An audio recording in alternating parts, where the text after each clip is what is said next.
You know, guys, I think one of the most important things as a handicapper and as a gambler, naturally, as well, is that sometimes you've got to sit on the sidelines and take in a game and take in the style of play for a particular team or two, and then learn from that and apply it for upcoming situations. And that's the case I find myself today in the NBA. There's two particular games that I'm focusing on. The first one's going to be the Oklahoma City LA Lakers game. Now, naturally, I would think the gambling public is going to probably be on the Lakers in this one. They're a 1 point home dog. They've lost twice to the Thunder in the last month. And of course, they've now got Kobe Bryant back. But, I have questions about this Lakers team. I mean, yes, they played so well when Bryant wasn't in the lineup, with Bynum really dominating the offense and playing great along with Gasol. But Bryant comes back and they get smoked at San Antonio a couple of nights ago. So I'm interested to see how the Lakers play today against the Thunder,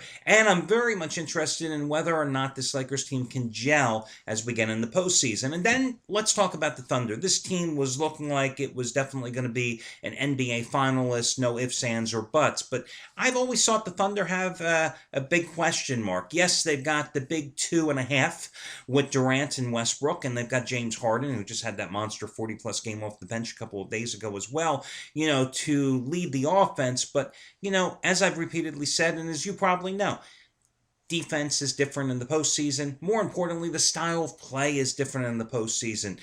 Very rarely do you now see, in this time and day and time, teams that can play an up-tempo game in the postseason. The playoffs, it's all about half-court sets. It's all about slowing down the tempo of the game. Well, that's not Oklahoma City's game. And that's why you see recently that they've lost twice to the LA Clippers. They've lost to the Memphis Grizzlies. They've lost to the Miami Heat. They are, I think, particularly vulnerable when it comes to taking on a team that has a very good top-notch point guard. Look at what Chris Paul has done with the Clippers against the Thunder. Russell Westbrook, for all his skills and all his talents, is a so-so point guard. Let's be honest, guys. He's turnover prone. Yeah, he can shoot and he can explode for 35 points. He might need 40 shots to get those 35 points on some days. But, that's a problem for the Thunder in the postseason. The other team that I'm going to be looking at here down the stretch is going to be those Clippers. Now, today they're playing a game that doesn't have a lot of significance. In terms of point spread value. I mean, they're a 10.5-point favorite today against a New Orleans team that's played very well here down the stretch, especially with former Clipper Eric Gordon finally returning to the lineup. I'm interested to see if the Clippers, who have played so well, as I noted, can continue their momentum and carry that into the postseason. The other team that I think has question marks in the postseason, the San Antonio Spurs. The Spurs right there at the top of the West, can they hold on for that number one seed out West? And also, how will this Spurs team that does not play big, they do not have size along the front line or that physicality that you often need in the postseason. And that's why a team like the Memphis Grizzlies, upset them last year in the postseason and gives them fits this season. Anybody that's big and physical generally gives the Spurs problems. Now, that's what makes the Lakers so confusing. I mean, what happened the other night? The Lakers, with their size, should have given the Spurs a battle. Instead, they got destroyed because maybe Kobe comes back and the offensive dynamic changed because suddenly Kobe's got to get his 25 shots to be involved in the flow in the offense.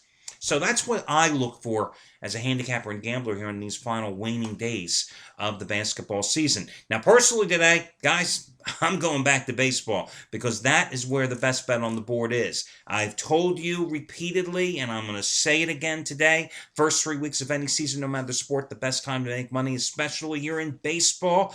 The season is 3 weeks old here now, and I've proven my point again, getting off to a 10-2 start with paid baseball selections yesterday, hitting 10-dimer number 3 out of 4 so far this young baseball season. The postponed game from Friday night, the early game of the day-night doubleheader with the Tigers and the Rangers as Texas rolled easily 10-4. Helps when you take a 9-0 lead in a game, right? Very easy to win those type of games. The bottom line, 10-2 with paid baseball plays today. I'm upping the ante. Highest rated play in my career, another 15 dime release. And guys, I know a 15 dime play does not sound monstrous when we're talking about guys that have 75, 80 dime, and 100 dime plays, but keep in mind, as I always point out, 99% of my releases are rated between 5 and 15 dimes, so this is right there at the top of the scale. Already 3-1 with these 15 dime plays in baseball so far this season, among that 10-2 paid baseball start. These are the same plays that I'm 28-14 with in the NBA the past 3 years combined, and 47-32 with in the NFL over the past 4 years. And this, of course, is stronger than yesterday's 10 dime winner on the Rangers in that 10-4 win over Detroit. 15-21 winning days, including 7 of the last 9 as well for yours truly. In case you haven't figured it out yet, guys, and you just clicked on the video and you're going, who the hell is this guy? I'm Al DeMarco, and this is going to be your Sunday video report. I've got a money-saving discount coupon code coming your way in just a moment. That'll save you $22 off a single purchase today as well. And a free pick, 41-29 run with the free picks. Sundays, it's going to be a underdog selection, as I'm going to take a heavy favorite down on the run line. Couple other guys quickly to talk about.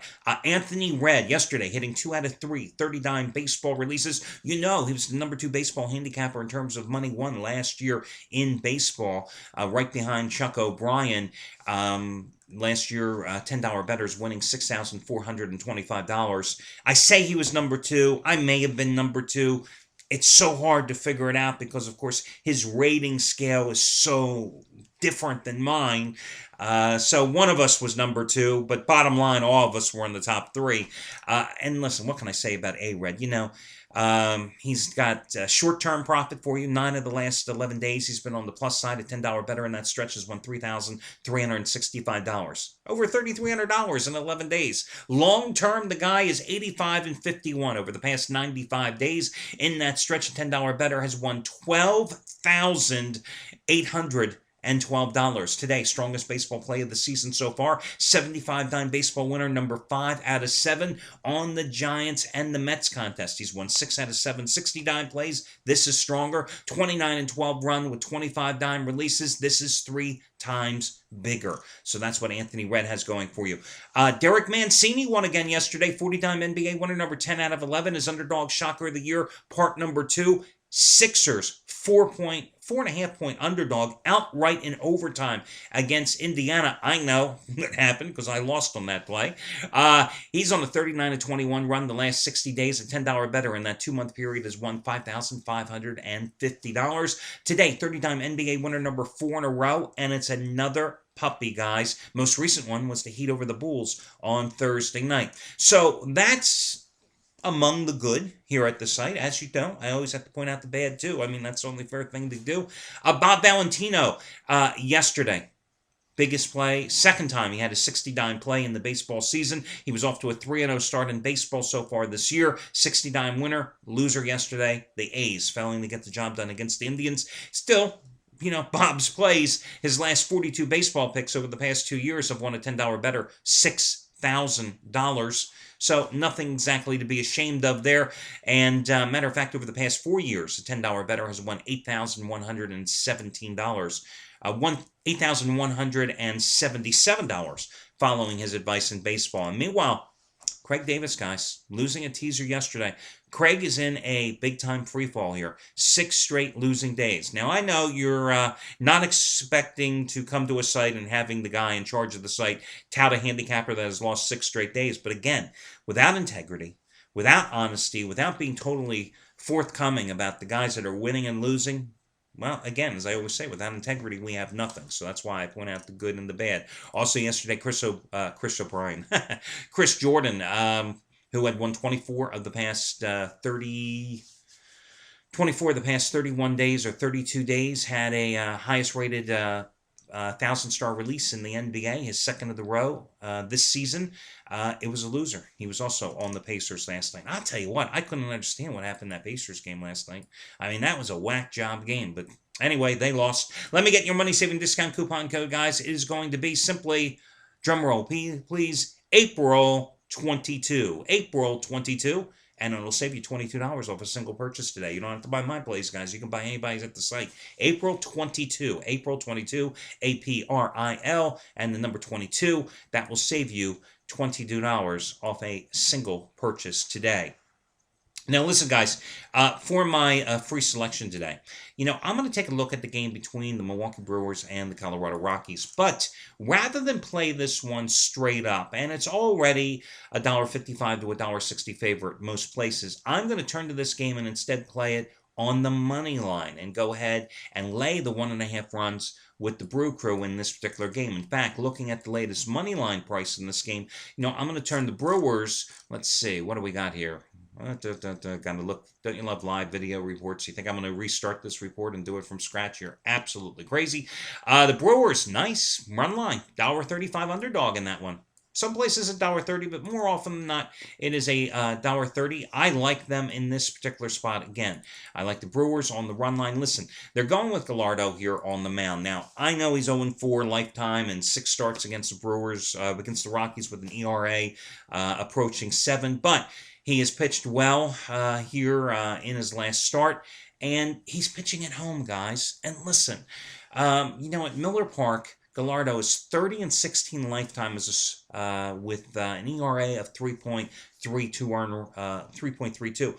He's also pitched relatively well in the month of April in his career with a 3.8 career earned run average in 20 lifetime April starts. Meanwhile, the Rockies went out and they got Jeremy Guthrie from the Baltimore Orioles, a guy who barely avoided losing 20 games last year and struggled with his scroll and served up plenty of long balls for the O's. They went out and got him as their pseudo #1 starter.